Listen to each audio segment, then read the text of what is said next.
Ob mednarodnem dnevu sluha, ki ga vsako leto 3. marca obeležuje Svetovna zdravstvena organizacija, se poudarja pomen skrbi za sluh otrok in mladostnikov. Letošnja tema, od skupnosti do učilnic, zagotoviti skrb za sluh vseh otrok, izpostavlja, da mora varovanje sluha postati del vsakdanjega življenja. Od družine in lokalne skupnosti do vrtcev, šol in širšega družbenega okolja. Po podatkih Svetovne zdravstvene organizacije po svetu približno 90 milijonov otrok in mladostnikov, starih od 5 do 19 let, živi z izgubo sluha, pri čemer je več kot 60% izgube sluha mogoče preprečiti z ustreznimi javnozdravstvenimi ukrepi in zgodnjim odkrivanjem. Če izguba sluha ni pravočasno prepoznana in obravnavana, lahko pomembno vpliva na učni uspeh, samozavest, socialne odnose in kasnejše zaposlitvene možnosti.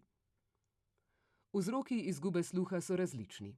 Prirojeni dejavniki, okužbe, poškodbe ali nekatere bolezni, stranski učinki zdravil. Žal večine ne moremo neposredno preprečiti, lahko pa pomembno vplivamo na dejavnik hrupa, ki nas obdaja. Dolgotrajna in glasna izpostavljenost hrupu lahko povzroči trajno okvaro sluha, saj se poškodovane čutne celice notranjega ušesa ne obnavljajo. Svetovna zdravstvena organizacija zato priporoča omejevanje glasnosti in trajanja poslušanja, vključuje pravilo 60-60. Največ 60% glasnosti do 60 minut naenkrat, ter redne odmore.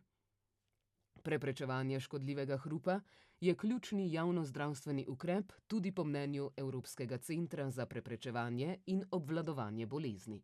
Zato so nujni stalni pozivi k odgovornemu poslušanju, predvsem uporabi slušalk, vključevanju vsebin o zdravju sluha v vzgojno-izobraževalne programe, spodbujanju zdravega življenjskega sloga ter rednim preventivnim pregledom sluha pri otrocih in mladostnikih. V Sloveniji je varovanje sluha pri otrocih in mladostnikih sistemsko urejeno. Univerzalno presajanje sluha pri novorojenčkih poteka v vseh porodnišnicah, vključno z UKC Ljubljana in UKC Maribor.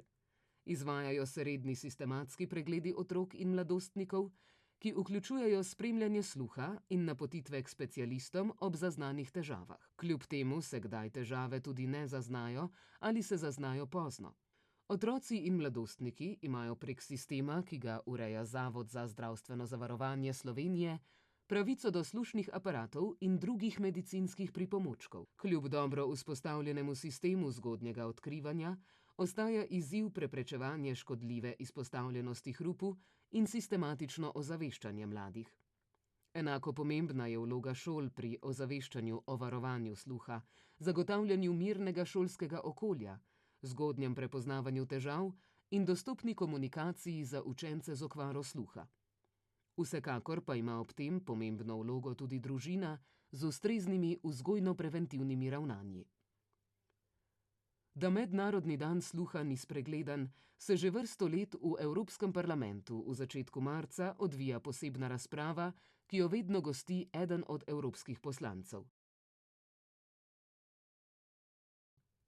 Razpravo organizirajo Evropsko združenje strokovnjakov za slušne aparate, Evropska zveza naglušnih oseb ter Evropsko združenje proizvajalcev slušnih pripomočkov. Vsi akterji, ki so močno vključeni na področju izgube sluha in ki že vrsto let opozarjajo na porast. Letošnja razprava bo osvetlila tudi pomen zdravja sluha skozi vse življenjske faze, od izobraževanja do zaposlitve. Še posebej bo poudarjeno zaposlovanje, ohranjanje zaposlitve, opolnomočenje posameznikov in dostopnost kot ključ do enakih možnosti. Pod okriljem Evropske zveze naglušnih že 3. leto poteka tudi Teden sluha. Letos z naslovom Pravica do povezovanja se še posebej poudarja pomen dostopa do ustreznih slušnih aparatov, podpornih tehnologij, podnapisov, dostopnih javnih prostorov ter vključujočega izobraževanja in zaposlovanja. Sluh ni samoumeven, je dragocen in nenadomestljiv. Zato je naša skupna odgovornost, da otroke, mladostnike in odrasle ozaveščamo o pomenu varovanja sluha ter ustvarjamo družbo, ki zagotavlja dostopnost, enake možnosti in pravico do povezovanja, od učilnice do delovnega mesta. Danes, da bomo lahko slišali tudi jutri.